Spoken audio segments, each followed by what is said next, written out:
Kajian Kitab.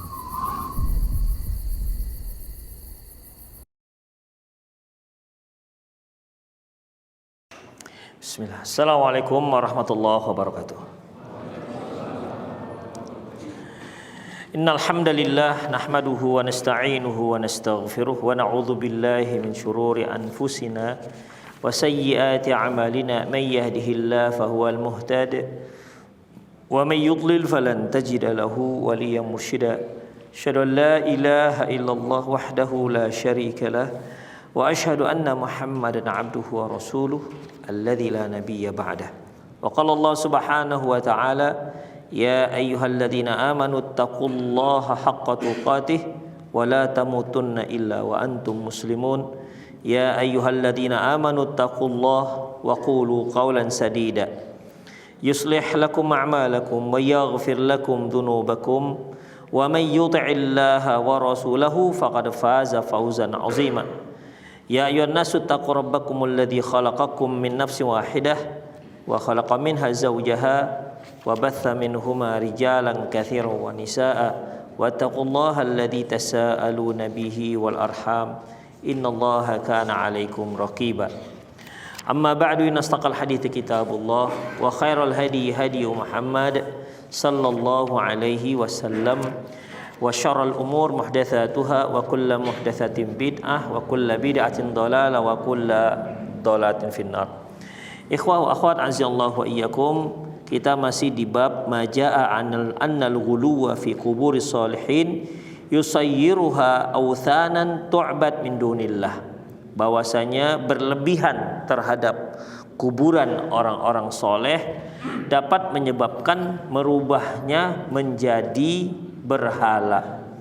Ikhwah, kita telah bahas beberapa dalil, di antaranya yaitu hadis yang diriwayatkan oleh Imam Malik dalam kitab Muwatta anna Rasulullah qala, bahwasanya Rasulullah bersabda, Allahumma la taj'al qabri wathanan yu'bad. Ya Allah, janganlah Engkau jadikan kuburanku seperti menjadi berhala yang disembah. Ishtadda ghadabullah ala qaumin ittakhadhu qubur anbiya'ihim masajid.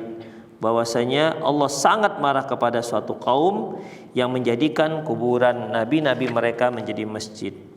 Kemudian penulis juga mencantumkan yaitu Ibnu Jarir bisanadih an Sufyan an Mansur an Mujahid, dari Mujahid, afara'aitumul Lata wal Uzza wa manatats tsalitsatal ukhra.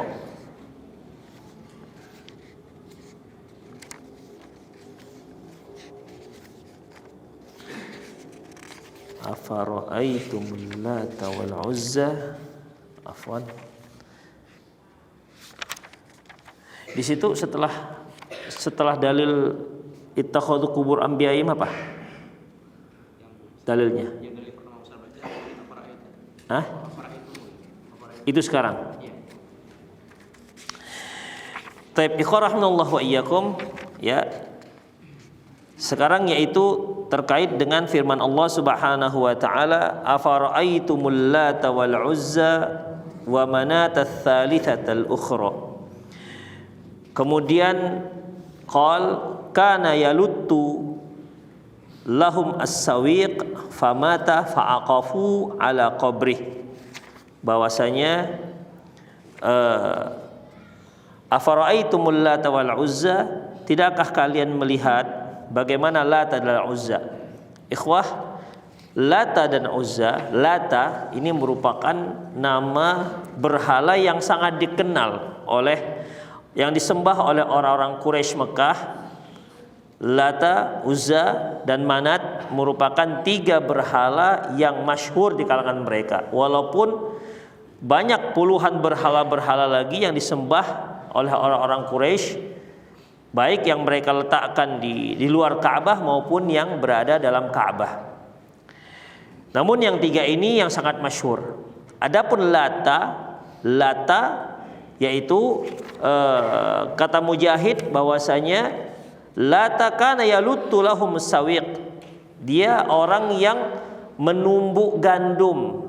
Menumbuk gandum artinya dia menumbuk gandum, maksudnya menyediakan konsumsi untuk orang-orang yang haji, jemaah haji. yang datang. Karena ikhwah, pelaksanaan haji itu tidak hanya ada pada zaman Rasulullah sallallahu alaihi wasallam. Pelaksanaan haji sudah ada pada zaman sebelum Nabi sallallahu alaihi wasallam. Dan di antaranya yang memberikan konsumsi, menyediakan makanan bagi jamaah haji, dia adalah yang disebut dengan lata. Lata ini ikhwah merupakan julukan bagi nama seseorang, bagi seseorang. Lata yalutu artinya dia yang menggiling gandum. Dia menggiling gandum maksudnya dia buatkan roti secara free kepada para jamaah haji. Demikian ikhwah. Karena ini merupakan satu tugas yang sangat bergengsi pada waktu itu. Bahkan sampai sekarang sangat bergengsi. Demikian ikhwah, ya. Makanya kalau kita lihat adanya di saat jamaah haji yang ada yang bagi-bagi roti, bagi susu, bagi apa segala macam, ya, itu banyak sekali di sana, kontainer ikhwah. Ya, jadi itu suatu hal yang biasa mereka lakukan.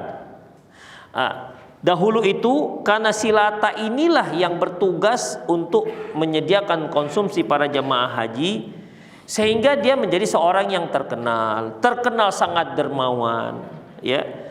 Terkenal sangat murah hati, sehingga kaumnya mencintainya. Setelah mencintainya dan meninggallah dia, famata, meninggallah Pak Lata ini. Udah, ketika meninggal Pak Lata ini karena kaumnya mencintai dia, akhirnya dia pun disembah. Persis seperti kejadian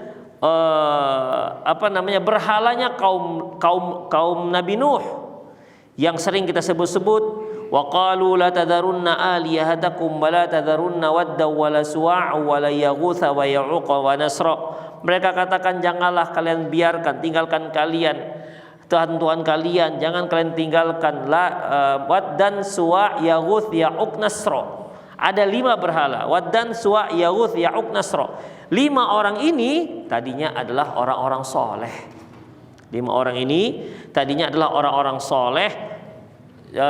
Masyarakat mereka sangat sayang pada 5 orang ini, sehingga ketika mereka meninggal, setan pun membisikkan ke telinga mereka, buatkanlah monumen mereka.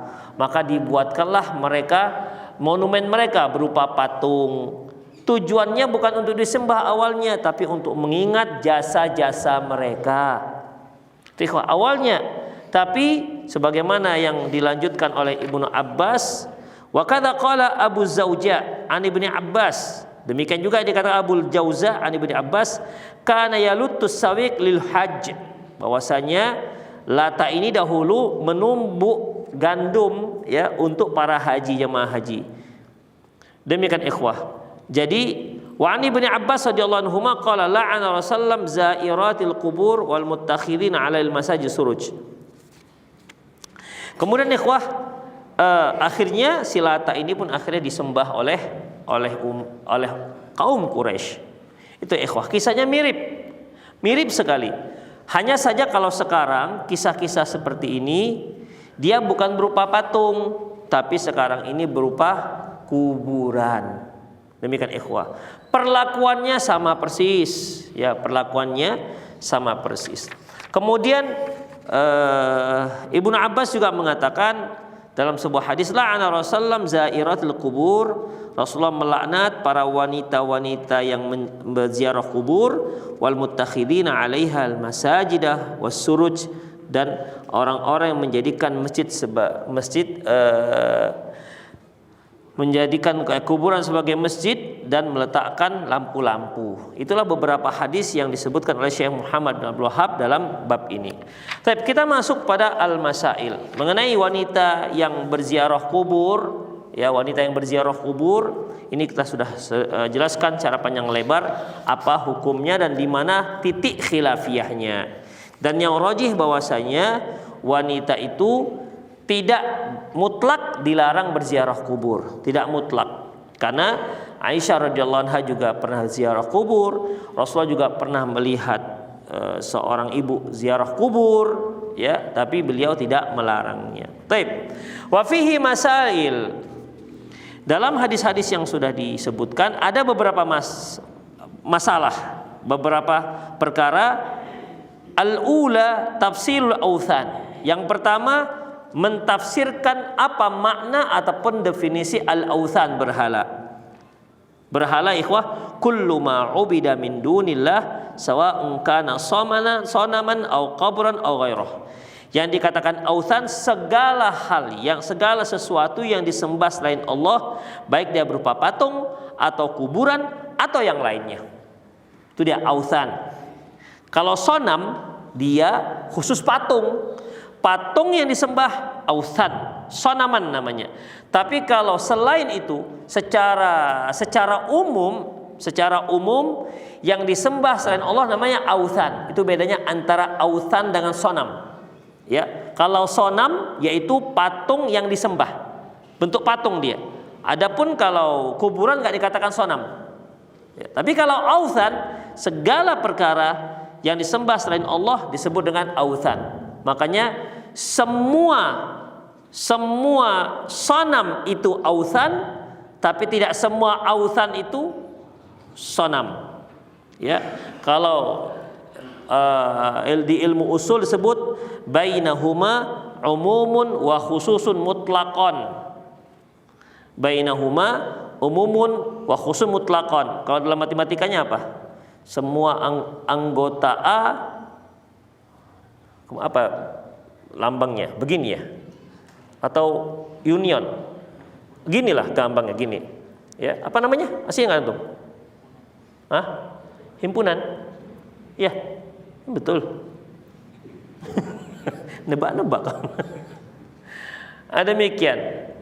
Ya, bahwasanya sonam itu merupakan anggota daripada ausan.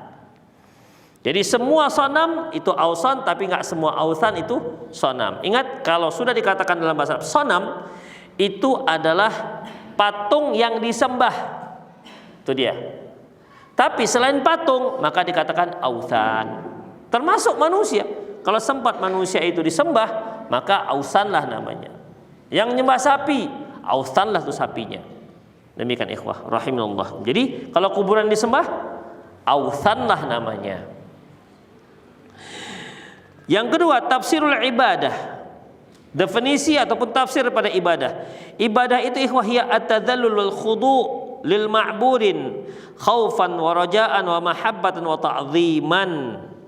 Yang dikatakan ibadah yaitu merendahkan diri terhadap yang disembah karena takut, berharap dan cinta serta pengagungan. Itulah ibadah, ya. Liqaulihi la taj'al qabri wathanan yu'bad. Berdasarkan sabda Nabi SAW, janganlah kalian jadikan kuburanku wathanan yu'bad, yaitu sesembahan yang disembah. Di sini Rasulullah sallallahu alaihi wasallam mengatakan seperti itu karena mengkhawatirkan bahwasanya kuburannya ini akan dijadikan orang sebagai sesembahan, sebagai tempat ibadah. Gimana? Mereka merendahkan diri di sana, takut, berharap agar ada sesuatu yang mereka dapatkan dari ketakutan mereka itu, dan mencintai serta mengagungkan. Itu dia ibadah ikhwah. Jadi di situ ada perendahan diri, di situ ada rasa takut kualat misalnya, di situ ada rasa cinta, dan di situ ada rasa pengagungan. Maka ibadahlah namanya. Kalau ada di hati kita itu terhadap satu benda seperti itu, ada pengagungan, ada kecintaan, ada takut. Di balik itu ya bisa takut dikutuk atau apalah namanya. Kemudian kita kalau di situ merasa kita itu merendahkan diri, maka berarti sesuatu itu sudah menjadi berhala. Itu ikhwah. Demikian. Jadi kalau ada orang yang misalnya ke kuburan, misalnya dia serius, dia di sana beribadah, coba ada nggak 3 hal ini, 4 hal ini? Maka kalau ada, berarti dia sedang menjadikan kuburan itu sebagai sesembahan. Taib. Kemudian yang ketiga, annahu SAW lam yasta'id illa mimma yakhafu wuqu'ah. Bahwasanya Nabi SAW tidak akan mungkin berlindung kepada Allah dengan sesuatu kecuali sesuatu itu akan terjadi, yang dikhawatirkan akan terjadi. Karena Rasul kata, Allahumma la taj'al qabri wathanan yu'bad. Ya Allah, janganlah engkau jadikan kuburanku itu sebagai patung yang disembah, sebagai Tuhan yang disembah. Ketika Rasulullah SAW berdoa seperti ini sesuatu yang kemungkinan besar akan terjadi. Demikian ikhwah. Dan selain Rasulullah itu terjadi ikhwah. Kita lihat bagaimana kuburan, misalnya kuburan siapa ya? Kuburan Khomeini misalnya. Kuburan Husain yang ada di Irak itu sudah seperti apa namanya, sesembahan sudah. Orang di sana ada yang kuburan mana itu saya lihat di YouTube. Ada yang tawaf ikhwah, tawaf. Jadi tawaf ya seperti Ka'bah diperlakukan. Demikian. Ini kan jelas syirik akbar seperti ini. Kuburan. Demikian. Banyak lagi duitnya di situ. Banyak orang infak. Itu sih sepertinya cocok juga itu. Banyak infak. Itu untuk donasi gitu kan di situ. Jadi ikhwah rahimallahu wa iyyakum, enggak tahu apakah ini sesuatu yang memang di balik itu ada ranah bisnisnya sehingga sengaja dihidupkan supaya bisnis tetap jalan. Intinya orang-orang menjadikan kuburan itu sebagai tempat ibadah. Itu ikhwah. Dan di Indonesia ya banyak di Indonesia. Orang datang ke sana, kemudian doa di sana. Berdoa bukan berdoa untuk si penghuni kuburan, berdoa untuk dia sendiri, dirinya sendiri. Dia khawatirkan kalau dia malah berdoanya kepada si penghuni kuburan, malah itu jatuh pada syirik besar. Itu ikhwah. Makanya Rasulullah melarang kita untuk membangun kuburan, melarang kita untuk memegah-megahkan kuburan. Makanya kita lihat tidak ada orang yang memperlakukan kuburan seperti itu kecuali kuburan yang dimegah-megahkan. Kau perhatikan, umumnya kuburannya megah. Nanti ada selimut hijaunya, kemudian ada bunga-bunganya, ya kan? Dikasih minyak wangi dan seterusnya, ikhwah. Nanti di situ ada Qur'annya, kadang-kadang disediakan sajadahnya. Orang pun di sana kalau dia berziarah dicium nisannya dicium. Demikian ikhwah. Di dalam syariat kita saja tidak ada yang dicium kecuali Hajar Aswad. Ka'bah aja nggak ada ikhwah. Ka'bah tidak disyariatkan mencium-ciumnya. Demikian ikhwah.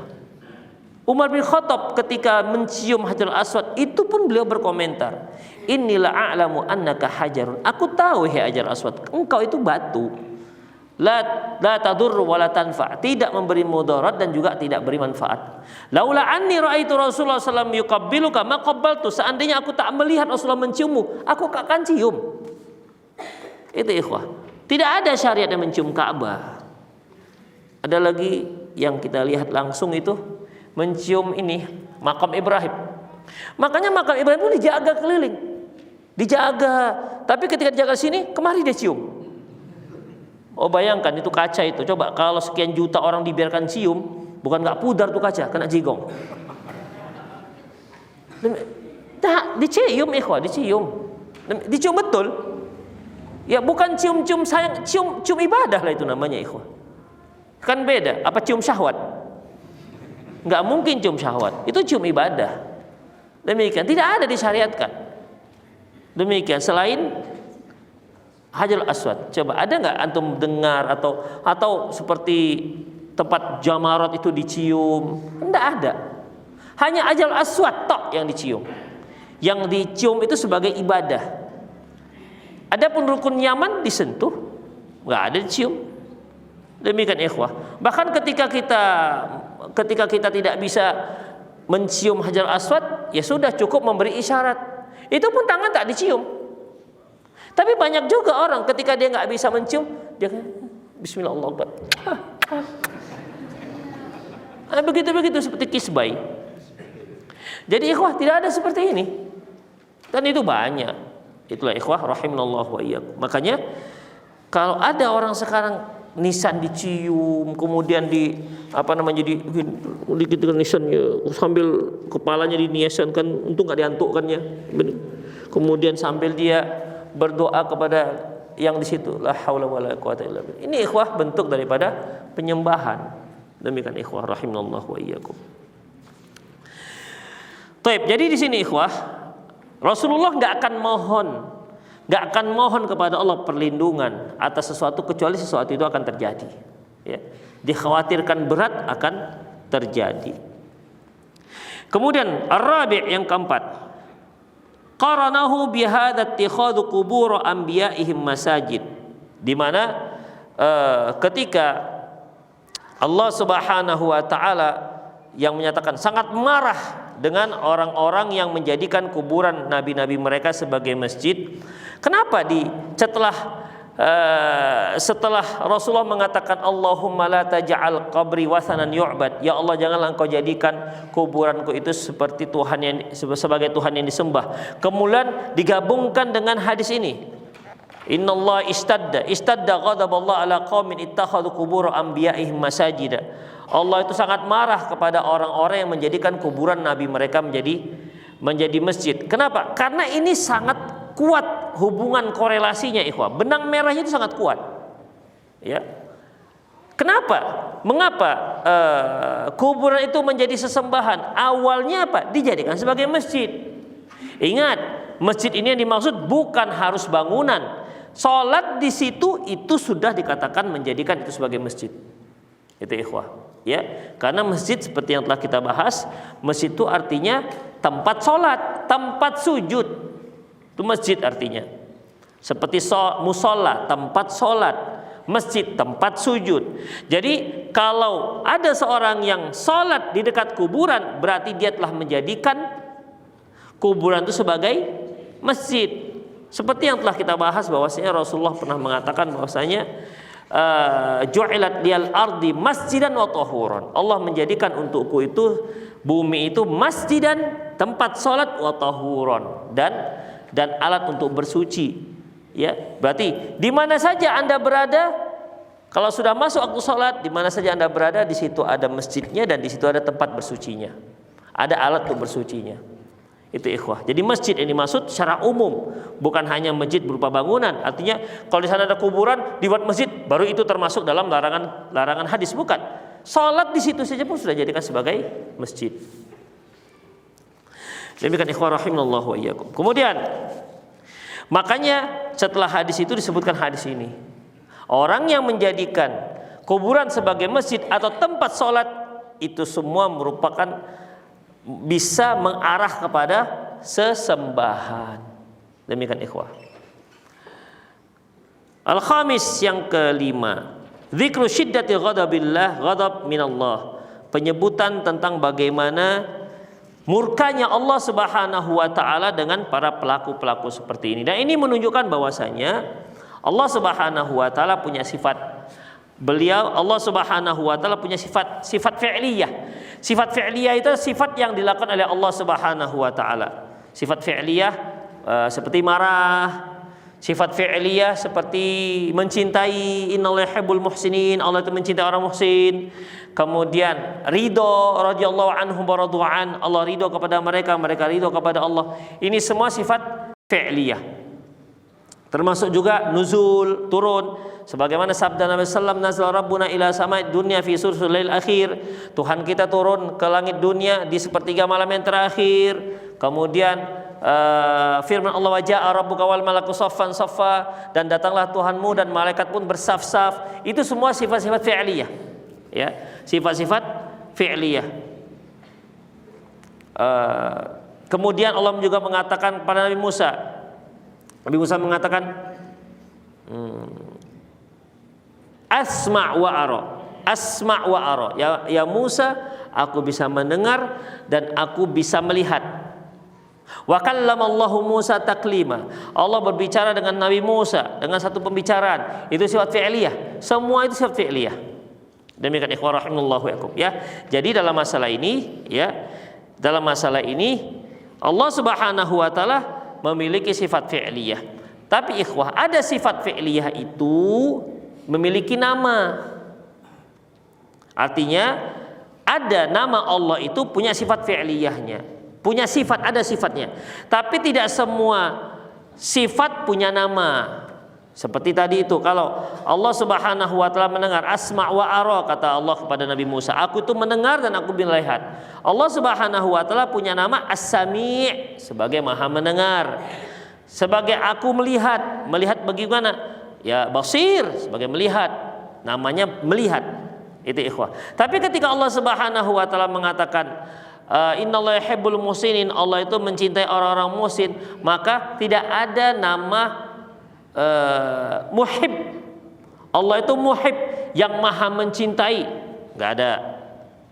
Atau Allah kan marah, punya sifat marah, seperti istadda ghadaballah di sini kata Rasulullah. Rasulullah mengatakan Allah itu sangat marah, berarti ada sifat marah. Atau dalam ayat Allah, kabura maqtan indallahi an taqulu ma la taf'alun. Engkau sangat besar marah Allah kepada kamu mengatakan apa yang tidak kamu lakukan. Jadi di situ ada sifat marah, maqt. Tapi tidak ada nama seperti Allah itu marah, Allah itu mughdib, enggak ada. Ya, enggak ada. Demikian ikhwah. Jadi semua nama itu ada sifat. Tapi tidak semua sifat ada nama. Ini harus kita fahami. Semua nama ada sifat dan tidak semua sifat ada nama. Beda dengan kita. Nama kita terkadang berbeda dengan sifat. Namanya si Soleh, tapi tukang edar, misalnya pengedar. Bisa. Oleh karena itu, ya, kita memberikan nama anak kita yang baik. Jarang kan namanya anaknya Soleh tapi akhirnya pengedar. Biasanya pengedar itu apa namanya? Ada yang kenal? Ada yang kenal itu? Maka ada contoh, kita kasihkan contoh dulu, coba. Yang pengedar yang antum kenal. Saya pernah tahu nama dulu tapi waktu kecil. Di Sukarame itu ada preman besar di Gang Langgar, namanya si Gatot. Tuh, Gatot. Ada arti Gatot dalam bahasa Jawa? Gatot, iya makanan memang. Makanya di preman dia. Demikian. Gatot. Tapi preman dia, ikhwah. Ya itu dia. Jadi kalau ada sih orang-orang namanya Soleh tapi masya Allah sifatnya kurang ajar, tapi jarang sekali. Umumnya orang namanya Soleh itu bagus-bagus orangnya umumnya. Kalaupun nggak bagus-bagus sekali tapi baguslah, standar, itulah kira-kira. Demikian ikhwah. Apalagi namanya? Namanya Muhammad. Ada nggak Muhammad jadi preman? Jarang kan? Mungkin langka lah. Atau punya usaha diskotik namanya Abdurrahman. Jarang. Saya kira pun bahkan ikhwah nama yang bagus ketika jadi artis dirubahnya. Ya kan? Namanya Abdul Ghafur dirubah. Demikian ikhwah, ya. Dirubah jadi nama yang pantas untuk dia. Karena dia merasa kalau nama saya Abdul Ghafur, nama saya Abdurrahman, nama saya Abdullah, jadi artis nggak cocok. Ya kan, nggak cocok. Cocoknya itu kan yang aneh-aneh gitulah, ikhwah. Itulah dia. Itulah sebenarnya nama itu. Jadi antum carilah nama-nama yang bagus. Jangan nama-nama anaknya mentang-mentang suka bola namanya Ronaldo, nama anaknya Muhammad Ronaldo supaya nggak ketahuan kali. Demikian. Oh, hilangkan Ronaldonya. Demikian. Ahmad Messi. Astagfirullah. Hilangkan aja Messi-nya itu. Baik, demikian ikhwah rahimallahu. Kemudian yang keenam, wahiyya min ahammiha ma'rifata sifati ibadatil lata allati hiya min akbaril authan, yaitu tentang pentingnya kita mengetahui sifat peribadatan Lata yang dia merupakan berhala yang terbesar di kalangan kaum Quraisy. Artinya si Lata ini tadinya orang baik, kemudian dijadikan buatan patungnya. Tadinya hanya sekedar untuk mengenang, akhirnya ujung-ujungnya disembah. Ini yang selalu diingat-ingatkan oleh para ulama kita, karena kejadiannya itu berkali-kali. Makanya dalam Islam haram hukumnya buat patung, ikhwah. Apapun tujuannya, mau tujuannya sebagai monumen, mau tujuannya untuk hanya mengingat sejarahnya, mau apapun. Kenapa? Awalnya ya untuk mengingat sejarah, nanti ujung-ujungnya itu akan menjadi tempat penyembahan. Demikian ikhwah, akan menjadi penyembahan. Ya, jadi dalam Islam tidak ada yang namanya patung. Antum misal sayang kali dengan orang tua antum, buat patung lah, taruhkan di patungnya bapak gitu kan, ditaruhkan. Atau nggak usah patung lah, lukisan, dibuatlah lukisan orang tua, taruhkan di ruang tamu. Semenjak ada lukisan ini kok aman ya ruang tamu kita ini, tenang, adem, tentram, begitu. Dicoba-cobalah dibawa ke dalam, masuk lemari. Kok tiba-tiba ada suara-suara, itu kan setan punya kerja ikhwah, untuk menimbulkan bahwa ini sakti nih, ternyata ini sakti. Mulailah nanti ada bunganya, taruh situ bunga, macam orang Hindu itu kan bunga. Demikian. Nanti anak cucunya taruh pekong itu situ, taruh pekong.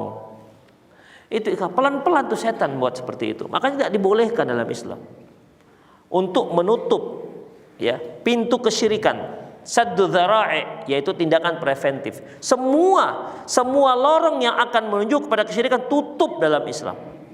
Itu ikhwah, tutup. Makanya kuburan kenapa nggak dibolehkan dibangun? Itu merupakan salah satu perkara yang menyebabkan kaum muslimin jatuh pada kesyirikan. Sampai di awal-awal Islam pun nggak boleh kaum muslimin untuk ziarah. Sampai seperti itu bahayanya kuburan ini. Ya kalau nggak diberesin. Kuntu nahaitukum an ziyaratul kubur. Dahulu saya larang kalian ziarah kubur. Kenapa yang kuburan yang dilarang? Apa nggak ada yang lain-lain yang dilarang? Demikian.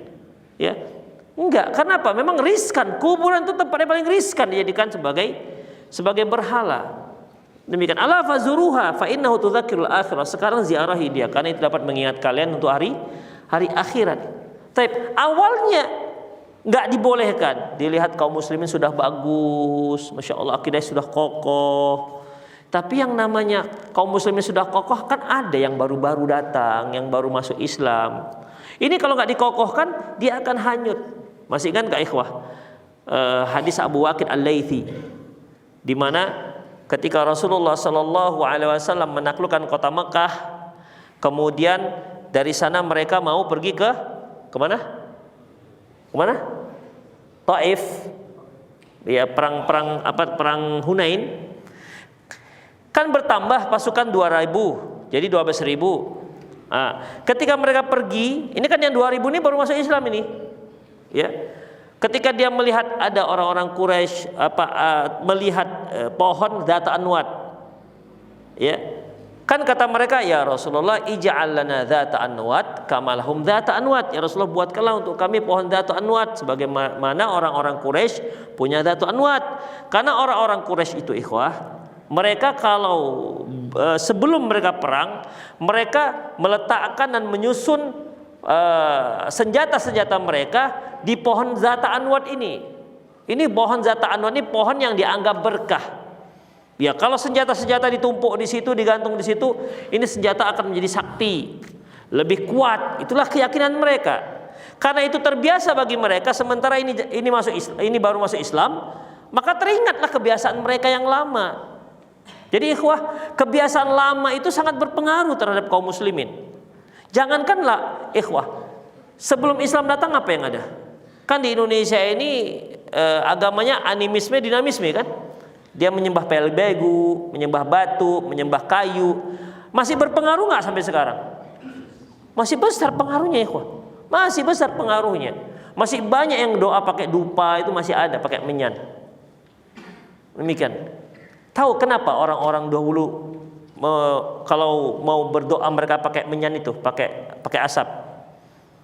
Tahu kenapa? Hah? Bagi apa?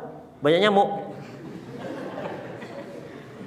Ikhwah, mereka berkeyakinan kalau dia berdoa kepada dewa sambil bakar dupa ini kan keluaran asap. Asapnya itu yang diharapkan untuk membawa doanya ke atas. Itu nggak tahu itu. Kurang gaul ini. Itu ikhwah, makanya begitu. Orang muslim ikut-ikutan. Saya lihat sendiri, ya. Datang ke kuburan, kemudian bawa dupa. Saya datang di ziarah di salah satu kuburan di Jogja. Jadi bawa dupa dia. Untuk apa kok bawa dupa? Tiba-tibanya sampai di kuburan, doa. Tapi sambil bakar dupa. Dupa tahu kan ikhwah? Dupa. Untuk bakar-bakar menyan itu. Itu dia masih ada. Padahal berapa ratus tahun sudah lewat. Tapi masih berpengaruh. Itulah ikhwah. Apalagi ini hanya baru 2 tahun. Baru beberapa hari kan. Makanya ya Rasul ij'al lana dzata anwat kama lahum dzata anwat. Ya Rasul, buatlah seperti kita juga punya ini kayak gini. Itulah kira-kira. Makanya Rasulullah marah. Wah, ini seperti yang dikatakan oleh kaum Nabi Musa pada waktu itu. Jadi kaum Nabi Musa, tapi memang kaum Nabi Musa itu lebih parah ikhwah dibandingkan orang Quraisy ini. Jauh lebih bengal, lebih jogal lagi orang-orang kaumnya Nabi Musa ini. Kaumnya Nabi Musa itu kan ikhwah, walaqad ataina Musa tis'ayatin bayinat. Kami sudah berikan Musa, kami sudah datangkan Musa 9 penjelasan, 9 mukjizat. Itu semua ditengok oleh Bani Israel. Ditengok oleh semua Bani Israel. Sampai mereka ketika mereka pada malam hari akhirnya mereka itu dibawa oleh Nabi Musa kan, supaya terlepas dari Firaun. Ada yang menyebutkan 600.000, nggak mungkin 600.000. Karena pada waktu kan itu ke Mesir. Di Bani Israel itu kan bukan orang Mesir sebenarnya. Kapan mereka sampai ke Mesir? Ya ketika Nabi Yusuf kan. Kan ketika Nabi Yusuf jadi pejabat, Nabi Yusuf mengatakan faktu bi ahlikum ajmain. Bawa semua keluarga kalian ke Mesir. Disediakan satu tempat untuk Bani Israel. Demikian waktu itu yang datang itu sekitar 70 orang. Antara Nabi Musa dengan Nabi Yusuf dengan Nabi Musa itu paling sekitar 400-an tahun. Jadi dari 70 ke 700.000 itu terlalu banyak. Demikian. Udah, akhirnya dibawalah Bani Israel. Bani Israel datanglah di depannya Laut Merah. Apa kata Bani Israel? Ya Musa, inna lamudrakun. Musa, kita kedapat ini, ketangkap kita. Demikian. Inna lamudrakun. Artinya Bani Israel pada itu nggak yakin dengan Nabi Musa ini, nggak yakin.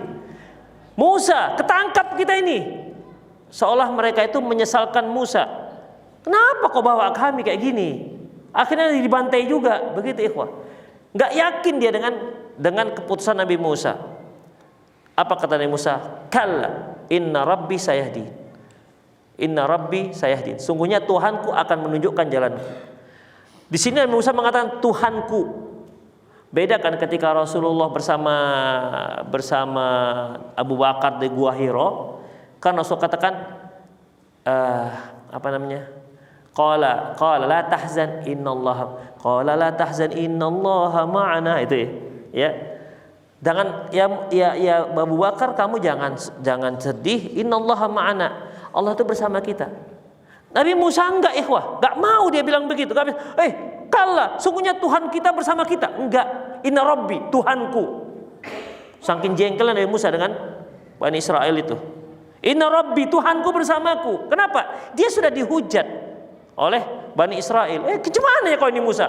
Gak beres juga, begitulah kira-kira, direpetin dia. Mungkin kalau ada orang Medan dari ditepuk ini, kalau Medan Nabi Musa ini. Demikian, gimana ya kau ini Musa? Kita kemana mau kau bawa kami? Begitu. Ya, Nabi Musa kan jengkel jadi ikhwah. Enggak, inna rabbi sayahdin, Tuhanku pasti akan memberikan petunjuk. Itu Tuhanku, bukan Tuhan, soalnya bukan Tuhan kalian, gitulah kira-kira.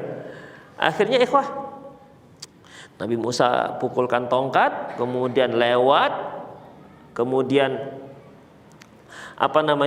tempat yang dilewati itu kering. Artinya ini mereka lihat langsung. Ini mereka lihat langsung.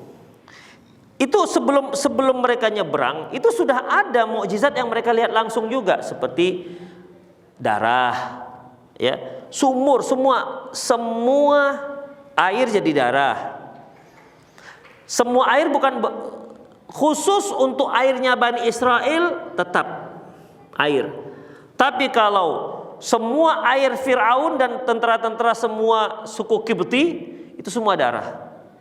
Oke lah, kita ambil saja air dari Bani Israel. Diambil dari Bani Israel sampai ke mereka jadi darah. Demikian. Wad-dafadi', dafadi' itu kodok. Kodok ini hanya menyerang mereka saja. Kalau Bani Israel enggak. Itu sudah dilihat dengan mata kepalanya Bani Israel. Demikian. Oke, apalagi tofan gitu juga. Kumal gitu juga. Kumal apa ya? Kutu gitu juga. Yang kena kutu mereka aja. Fir'aun dan tentaranya dan keluarga-keluarganya dan suku Kiptinya. Bani Israel enggak ada kena kutu. Itu juga mereka lihat. Selamatlah mereka dari kejaran Fir'aun. Kemudian ikhwah, ketika Fir'aun itu ditenggelamkan oleh Allah Subhanahu wa taala dengan menyatunya kembali Laut Merah, apa kata Bani Israel? Juga pernyataan menjengkelkan. Musa, kami belum yakin kalau Fir'aun ini mati. Demikian. Kenapa? Mereka itu meyakini sebelumnya Fir'aun itu Tuhan. Apa betul bisa mati? Demikian. Akhirnya Nabi Musa berdoa, ya Allah, keluarkan Fir'aun dari laut. Hanya tubuh Fir'aun aja yang keluar dari laut. Kan sampai sekarang ada. Itu ikhwah. Yang lain-lain enggak keluar dari laut. Hanya Fir'aun aja. Itu apa? Permintaan si bengal si apa nih? Si Bani Israel ini. Itulah ikhwah, keluar. Udah gimana? Masih enggak yakin gitu. Artinya apa? Keyakinan lama itu tetap ada. Ya, enggak mudah untuk mengikis keyakinan lama itu enggak mudah. Itu ikhwah. Oke ya, lewat. Sudah berapa banyak dilihatnya? Lewat. Kemudian ketika sampai mereka melihat ada orang yang menyembah berhala, apa kata Bani Israel? Ya Musa, ij'al lana alihatan kama lahum alihah. Ya Musa, buatkanlah kami satu Tuhan seperti Tuhan mereka itu. Coba bayangkan ikhwah. Kita orang Indonesia melihat ada kiainya taruh jarum di sini, kemudian diginikan patah jarumnya, ini enggak nusuk, sudah beriman minta ampun.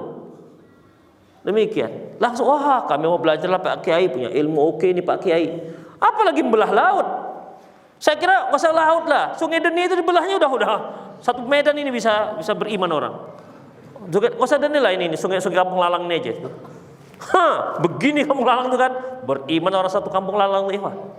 Demikian, kalau betul terjadi, ini Laut Merah, enggak juga, itulah ikhwah.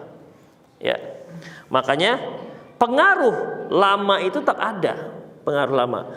Abu Waqid Al-Laythi ketika dia menceritakan kunna hadithul bil Islam, dia pun menceritakan ketika kami waktu itu baru masuk Islam. Supaya apa? Ketika kita membaca itu kita maklum, oh ini baru masuk Islam, makanya kayak gini ceritanya.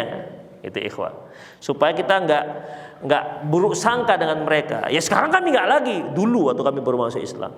Demikian. Repotnya kita sudah lama masuk Islam masih gitu, sudah lama masuk Islamnya. Masih begitu juga. Itulah ikhwah. Jadi di sini ya supaya tahu kita Lata itu bagaimana asal muasalnya sehingga dia jadi disembah. As-sabi' yang ketujuh, ma'rifatu annahu qabru rajulin shalih, yaitu pengetahuan kita bahwasanya berhala Lata itu merupakan kuburan rupanya ikhwah, kuburan orang soleh. Lata itu adalah suatu berhala yang berbentuk kuburan orang soleh. Ya, disebutkan bukan patung, ternyata bukan patung Lata. Jadi orang menyembah itu adalah kuburannya Lata, bukan patungnya Lata. Qabru ma'rifata annahu qabru rajulin saleh. Pengetahuan kita tentang bahwasanya Lata itu bukan patung tapi kuburan orang soleh yang disembah. Yang ke-8, annahu ismun sahibul qabr wa dzakara ma'na at-tasmiyah, bahwasanya itu merupakan Lata itu merupakan nama si penghuni kuburan dan disebutkanlah namanya. Dan yang ke-9, la'anahu zawaratul kubur, Allah melaknat wanita-wanita yang menziarah kubur. Ini juga sudah kita bahas secara rinci khilafiyahnya di kalangan para ulama. Yang ke-10, asyirah, la'anahu man asrajaha, dan Allah melaknat orang-orang yang membuat lampu penerangan di kuburan. Tujuannya untuk menerangi si penghuni kubur. Adapun kalau tujuannya untuk menerangkan kuburan agar tidak terlalu angker, ya, agar tidak terlalu angker, dibuat terang kuburan, maka nggak apa-apa. Yang nggak dibolehkan yaitu apabila tujuannya untuk si penghuni kuburan itu. Ikhwah rahimahullah. Tapi itu saja. Ada yang mau bertanya silakan.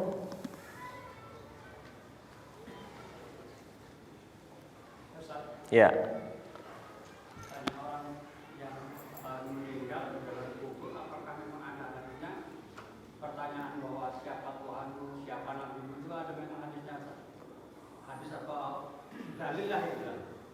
Oh, dia nggak pernah lihat, Pak. Kadang banyak ustaz yang bilang orang baru dikubur nanti ditanya dengan pertanyaan seperti ini, siapa Tuhan? Iya, itu dalilnya panjang. Dalilnya panjang, menceritakan Syekh Albani mencantumkan hadis itu sangat panjang yang dimulai dari sejak di awal pencabutan, awal akan dicabutnya nyawa.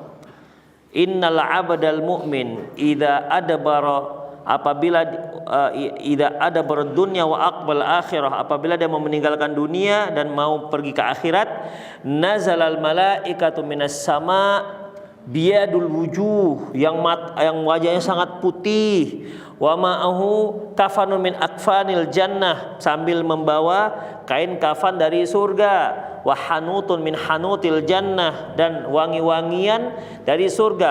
Fajalasu muddal basar, maka mereka pun duduk di sejauh mata memandang. Kemudian datanglah malaikat maut, fajalasa inda ra'sih, dan malaikat maut pun duduk di dekat kepala si orang yang mau dicabut nyawanya. Apa kata malaikat maut? Ya ayyatuhan nafsul mutmainnah ukhruji ila maghfirati minallahi wa ridwanih, wahai jiwa yang tenang, keluarlah kamu untuk mendapatkan keampunan dan ridho Allah. Maka keluarlah ruh itu bagaikan keluarnya air, ya, dari tempatnya, mudah. Kemudian diambil oleh malaikat maut, ruhnya diserahkan kepada malaikat yang tadi nunggu. Lantas dibawalah ke langit hingga ke Iliyin, jumpa kepada Allah, ditulis dari Iliyin, kemudian dikembalikan ke jasadnya yang sudah dikuburkan. Kemudian datanglah faja'a malakani syadidan tihar, datanglah dua malaikat yang sangat dahsyat bentakannya, aswadan azraqan, yang warnanya warna dongker, hitam kebiru-biruan. Kemudian fayujlisanihi, dan dia pun didudukkan ini. Dudukkan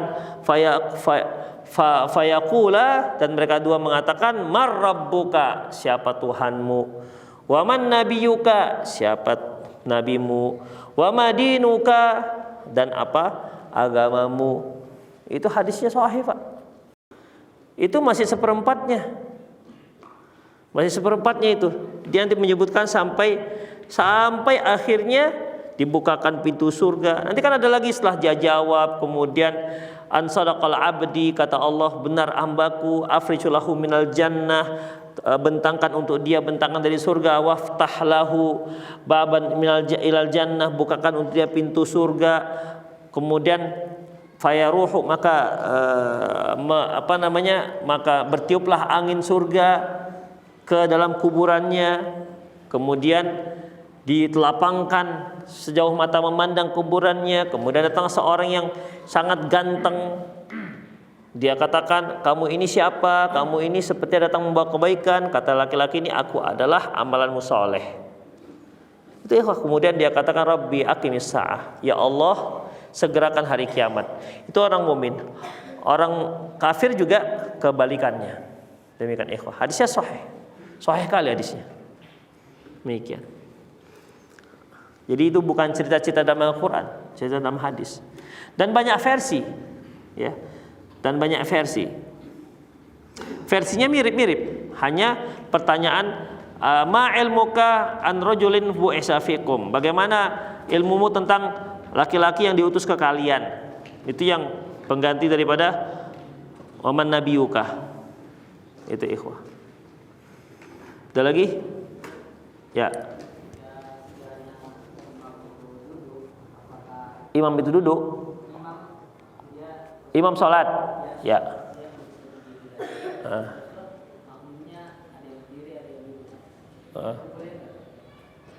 Rasulullah SAW pernah ketika beliau lagi sakit,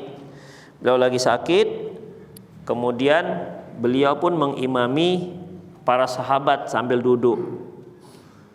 Ketika beliau sholat bertakbir, faltafata ilaihim, beliau sholat nih tapi duduk, faltafata ilaihim, beliau pun melihat ke mereka.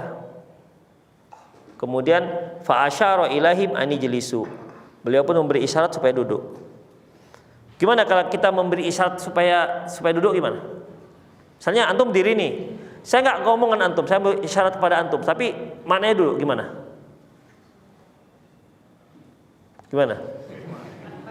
Gimana? Gini kan? Nah itu dia. So, duduk. Boleh melihat ikhwah. Antum dalam sholat untuk satu keperluan boleh melihat. Antum sholat di kaca situ misalnya, sholat. Antum parkir, klutuk, apa itu? Udah, tengok aja, aman. Gak usah, gitu, tengok aja, aman. Begitu boleh, tapi perlu ya. Tapi nggak perlu nggak boleh. Nah itu nggak boleh, ya. Apa namanya? Itu nah Rasulullah aniltifat at-ta'lab. Rasulullah melarang iltifat cara menengok serigala. Ya, serigala nggak dibolehkan. Tapi kalau untuk satu keperluan boleh. Ya, keperluan boleh. Saya pernah lihat video Syekh Huzaifi itu tidak berada di Syekh Huzaifi ini kan imam Masjid Nabawi. Dia tidak berada tepat di belakang imam. Mungkin karena dia bukan co-pilotnya, mungkin bukan wakil imam. Jadi ada kesalahan bacaan. Syekh Huzaifi mengatakan begini, lagi sholat nih. Oh ada, artinya ada orang yang di belakang dia yang akan mengingatkan. Jadi bilang nggak usah mengingatkan gitu maksudnya. Jadi boleh kok, ya boleh. Pertanyaan tadi apa? Jadi setelah Rasulullah katakan begini, lantas setelah sholat Rasulullah mengatakan, kalian itu hampir saja melakukan perbuatan yang pernah seperti yang dilakukan oleh orang-orang rakyat Romawi kepada para rajanya, di mana rakyatnya berdiri, rajanya duduk. Kemudian beliau katakan, innama ju'ilal imam liutama bihi, imam itu jadikan untuk diikuti. Fa idza kabbara fakabbiru, apabila dia bertakbir dan bertakbirlah kalian. Wa idza shalla jalisan fasallu julusan ajma'in, apabila imamnya salat duduk maka kalian semua ikut salat duduk. Itu ikhwah, semua kalian ikut salat duduk. Jadi sebenarnya imam itu kalau dia sakit salat aja duduk. Nah, itu dia. Hanya kita kalau sakit imam jarang-jarang pula dia datang ke masjid. Kita sekali gitu. Tapi nanti jalan bisa salat duduk itu juga kan. Iya kan? Demikian ikhwah. Tapi perlu juga dipraktekkan gimana rasanya sholat dengan imam yang sambil duduk. Orang pun ini kok duduk semua Masjid Abu Bakar ini. Baru sesat ya kali ini. Dia yang on katanya orang sesat. Karena memang ikhwah, ar-rajulu aduun lima jahilah. Seorang itu musuh bagi sesuatu yang nggak diketahuinya. Kan kita banyak terturuh karena mereka nggak tahu. Demikian. Ya baru tadi cerita-cerita tentang kajian, ada intel, ya. Tapi ustadz intelnya intel gagal. Kenapa? Setelah jadi intel, dia malah ngaji kan. Maksudnya memata-matai mana yang salah. Oh, betulnya ini cuma ini gitu. Gak ada di intel kan akhirnya ngaji. Gara-gara jadi intel ngaji. Intel gagal katanya. Ana juga dulu intel ustadz, tapi gagal juga. Jadi ngaji jadinya gara-gara intel. Demikian ikhwah. Itulah dia, ya. Jadi dalam masalah ini, ya makmum duduk. Tapi memang belum ada sejarahnya, belum ada sejarahnya imam yang salat duduk. Imam yang salat duduk itu aja. Kalau ada, mungkin kita duduk juga. Soalnya yang pertama duduk. Tengok imamnya duduk sakit itu kan. Atau minimal ketika mungkin awalnya masih sehat, ketika sudah rakaat ketiga mungkin agak mulai oyong gitu kan, duduk. Maka kita duduk. Itu dia. Tidak boleh kita berdiri, ikut imam. Karena imam duduk. Rasulullah suruh. Ada lagi? Atau di 0813 600 661. Udah banyak masuk rupanya. Ketika masih jahiliyah saya punya utang ganja. Dengan bandar ganja dengan nilai sejumlah uang.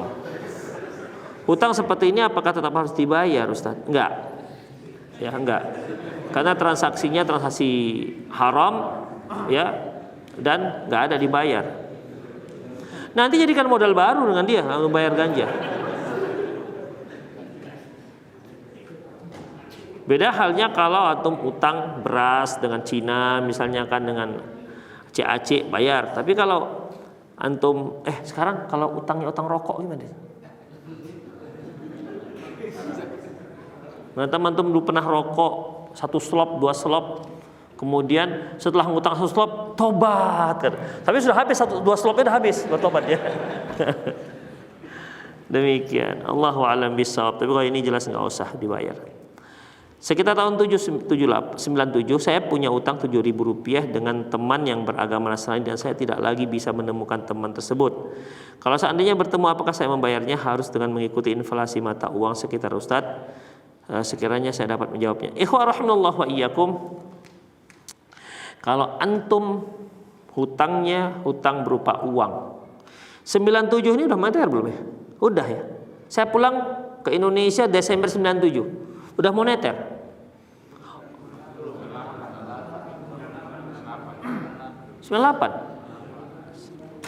Desember belum? Rasanya sudah lah. Waktu itu saya ingat sekali ketika kotak infak lewat, saya dengan bangganya 100 perak saya infak, 100 perak. Bunyi lagi, kelending gitu. Karena sebelum saya pergi Pakistan tahun 910 itu kita biasa infak 100 perak dan itu sudah lumayan. Jadi tahun itu saya infak masukkan kelending bunyi. Oh ini apa ini? Cepek. Ustadz itu infak cepek. Jadi ternyata cepeknya sudah nggak berguna lagi sekarang, dulu itu. Jadi itu sekitar 97 akhir Desember itu. Mungkin udah di awal-awal itu sudah mulai naik itu mungkin. Sudah mulai naik di awal-awal itu. Di pertengahan 97 itu sudah mulai naik. Sudah mulai naik, dolar sudah mulai naik, yang punya kopi, yang punya coklat sudah mulai oke. Mungkin belum puncaknya, tapi sudah mulai naik. Itu ikhwah. Terus bagaimana? Dalam masalah ini Allahu a'lam bishawab, dikonversikan dengan emas pada saat itu. Ini para ulama menjawabnya begini. Sama seperti misalnya antum beli tanah. Antum beli tanah misalnya di Mencirim ini tahun misalnya 2002. Dulu 2002 masih berapa? 7 juta. Saya beli tanah saya di situ tuh dengan rumah-rumahnya totalnya 27 juta. 9 kali 30. Bayangkan 9 kali 30 tuh. Itu 29 juta. Kaplingan-kaplingan di depan itu yang samping masjid yang sana itu 15. Itu kaplingan ikhwan kita tuh. Itu 7 juta, 15 juta, ada yang 17 juta. Murah. Tapi misalnya antum beli dari si punya tanah 17 juta tahun 2003 lah misalnya. Terus antum nggak bayar setengah utang. Sekarang antum mau bayar, berapa harus dibayar?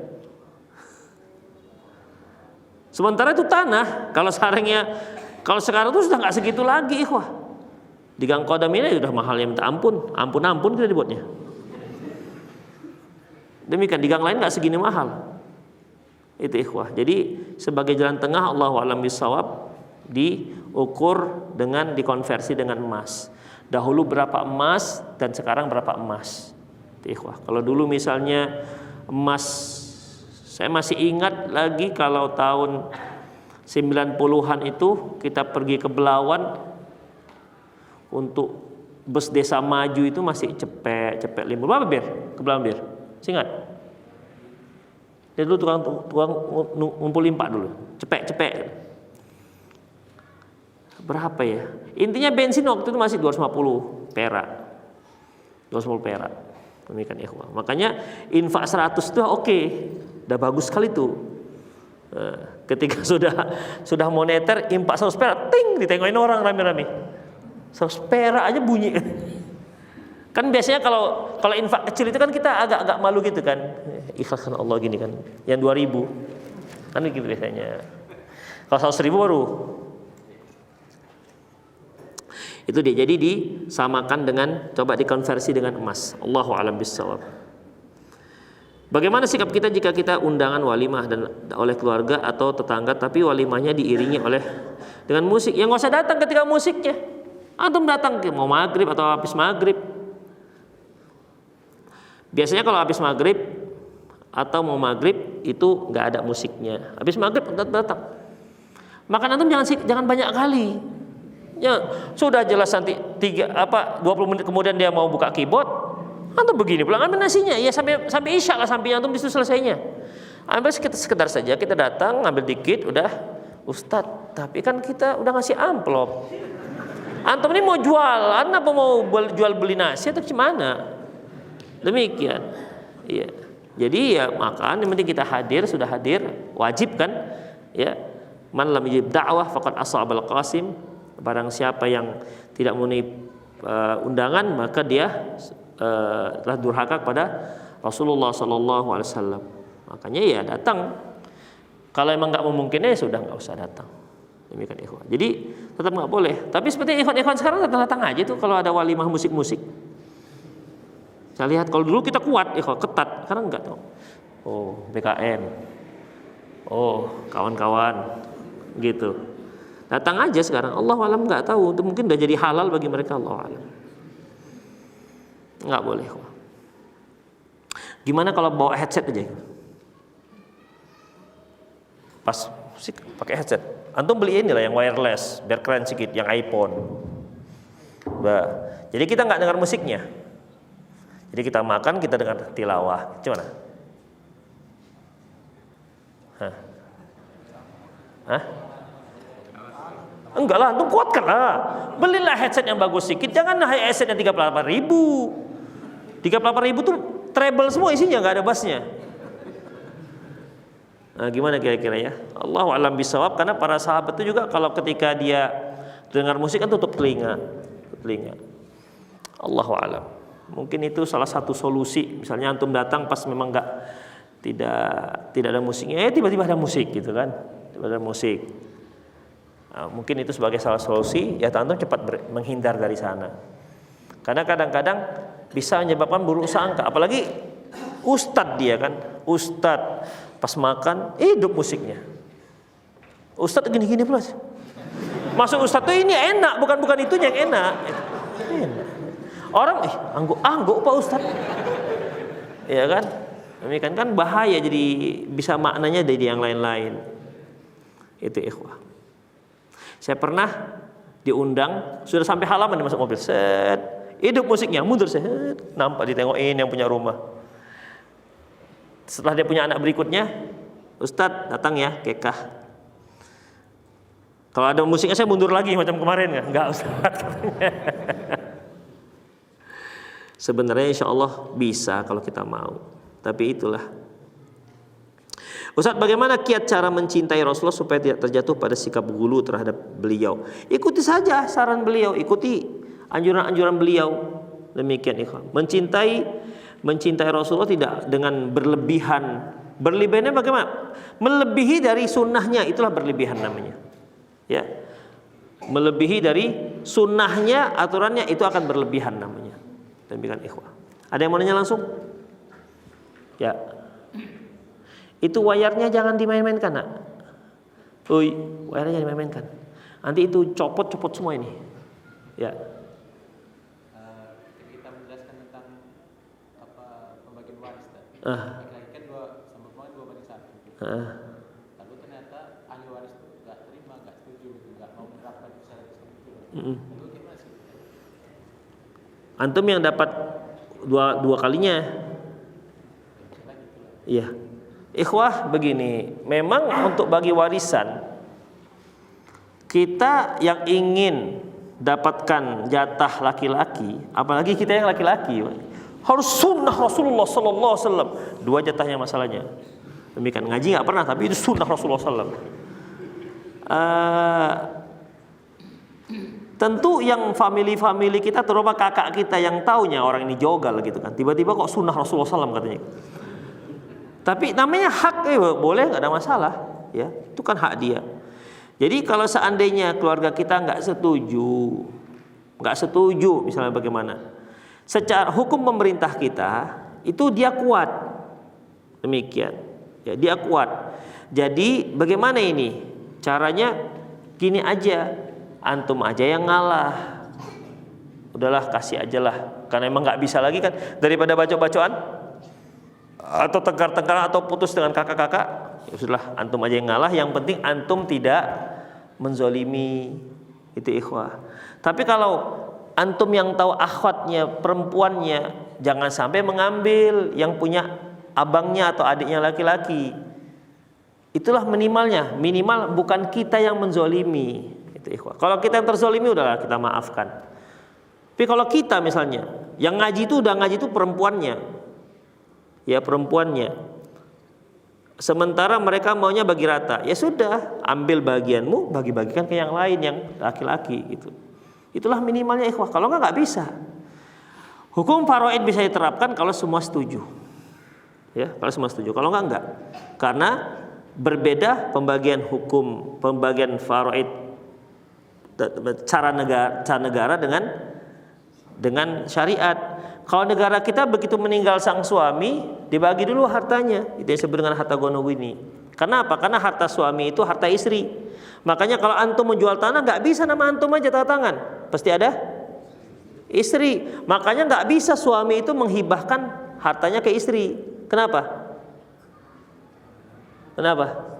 Karena itu sudah harta istri. Itu ikhwah, nggak bisa ada penghibahan. Istri juga nggak bisa menghibahkan. Kenapa? Sudah harta bareng. Tapi dalam Islam kan beda. Uang istri, uang suami. Harta istri, harta suami. Itu ikhwah. Hasil penghasilan istri dia untuk dia, penghasilan suami untuk suami.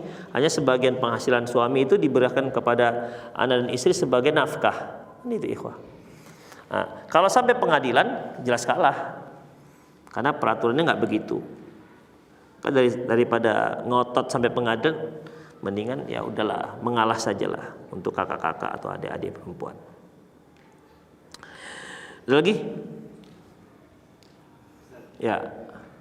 Kalau misalnya kita sholat di depan masjidnya itu ada kuburan, tapi kuburannya itu dipagar, gimana? Pagarnya pagar masjid. Iya Kayaknya. Dulu kan pernah kita pelajari bahwasanya ya, kalau masjid itu, tanah masjid itu diwakafkan untuk masjid, maka itu tidak boleh digunakan untuk kuburan. Kalau tanah itu diwakafkan untuk kuburan, maka tidak boleh digunakan untuk masjid. Kalau seandainya dibangun masjid belakangan, maka masjidnya dipindah. Kalau kuburan belakangan, kuburan dipindah. Begitu caranya. Kalau sebelah-sebelahan, dia harus dipagar. Yang penting ada batas yang jelas antara masjid dengan kuburan. Kalau Imam Ahmad mengatakan antara dinding masjid, pagar masjid dengan pagar dengan pagar kuburan harus berbeda, atau dipisahkan dengan jalan. Begitu kalau Imam Ahmad. Intinya adalah harus jelas bedanya antara mana wakaf masjid dan mana tanah wakaf untuk kuburan. Ini kan ikhwah. Jadi antum tanya itu pagar nanti gimana? Ya, antum tanya, "Bang, ini kuburan ini wakaf apa ini? Masjid apa kuburan?" Tanya dulu gitu. "Oh, ini sebenarnya untuk masjid deh." "Ah, enggak mau aku sholat di sini." Ah, gitu. Ya, kalau berani.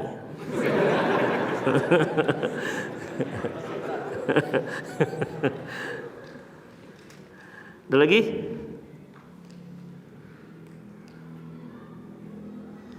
Saat bagaimana hukumnya makan di restoran yang pajaknya kita harus bayar? Ya kalau memang itu antum mau tidak mau antum harus bayar, ya gimana lagi? Ikhwah, kalau antum ingin tak berpajak, makan simpang lawaknya aja. Insya Allah saya mencirimnya nggak ada yang pakai pajak. Kalau antum khawatir di sini kena pajak, demikian. Sering ditanya, Ustadz gimana dengan boykot ini? Saya bilang, Masya Allah, kami di Semen Cirim gak pernah kami makan yang gini-gini. Gak pernah kami makan McDonald, gak pernah kami Pizza Hut. Memang gak laku di sini, mahal. Iya kan? Coba buka McDonald di Mencirim ini. Saya pernah sekali makan di McDonald. Jadi apa? Enak apa enggak ini? Rupanya nasi, ayam goreng, saus gitu kan. Astagfirullah. Ini di rumah makan Padang, nasi sudah campur kuah santan, sudah campur lauk, sudah campur sambal, sudah campur sayur dan ubi. Kenyang kan? 10.000, bertambah lagi. Ada tambuhnya lagi satu lagi. Ini saus, astagfirullah. Jadi, tapi karena kan orang kan kerennya itu kerennya. Itu ikhwah. Jadi kalau antum nggak mau bayar pajak, sini aja makannya. Demikian, ya. Karena memang pemerintah Indonesia menetapkan itu PPN apa namanya? Berapa sekarang? 11%. Berapakah?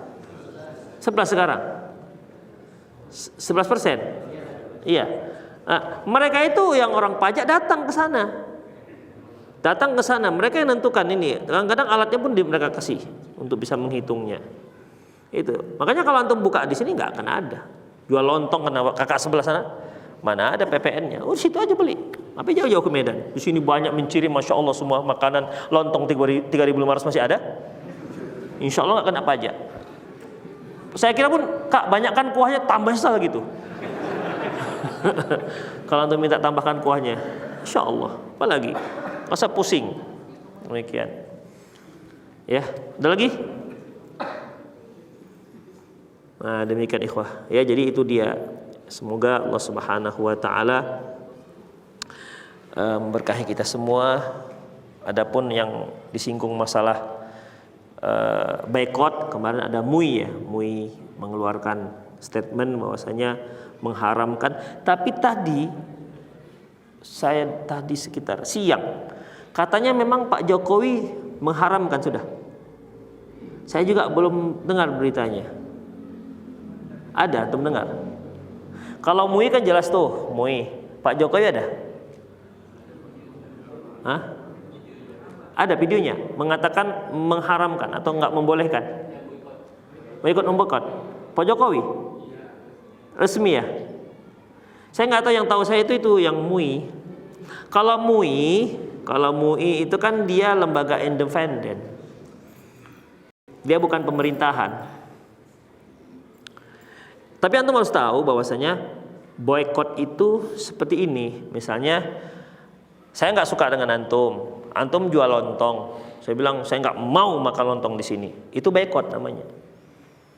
Itu boykot. Saya boykot ini lontong. Kenapa? Karena saya nggak suka orangnya. Tapi apakah lontongnya haram? Enggak. Jadi beda ikhwah. Memboykot dengan mengharamkan itu beda. Sesuatu yang halal nggak boleh kita haramkan. Ya ayyuhan nabi lima tuharrimu ma ahallallahu lak tabtaghi mardata azwajik.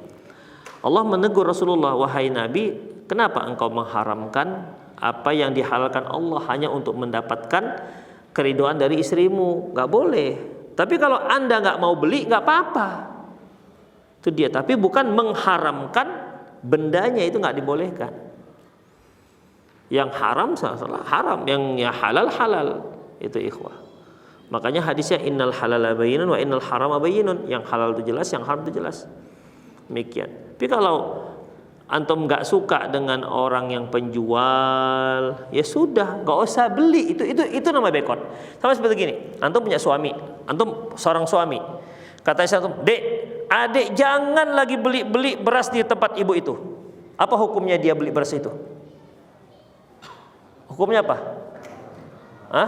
Haram dia beli. Tapi berasnya haram? Enggak, dia wajib mengikuti antum sebagai suami. Kalau enggak dia berdosa kalau dia beli di sana. Jadi berdosanya belinya, bukan berasnya. Demikian. Bukan berasnya. Itu ikhwah. Karena buktinya beras itu kalau ada di tempat lain, boleh enggak dibelinya? Boleh. Itulah skala kecil daripada boykot. Ya, skala kecil. Itu ikhwah. Jadi seorang suami itu ibaratnya pemerintah. Nah, kalau udah pemerintah yang secara resmi mengatakan jangan, tidak boleh, boikot, maka kita wajib untuk mentaatinya.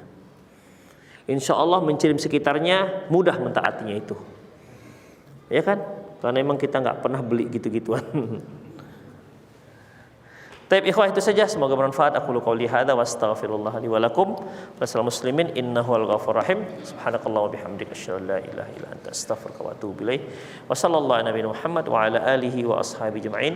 Wa akhiru da'wana alhamdulillahi rabbil alamin. Assalamualaikum warahmatullahi wabarakatuh.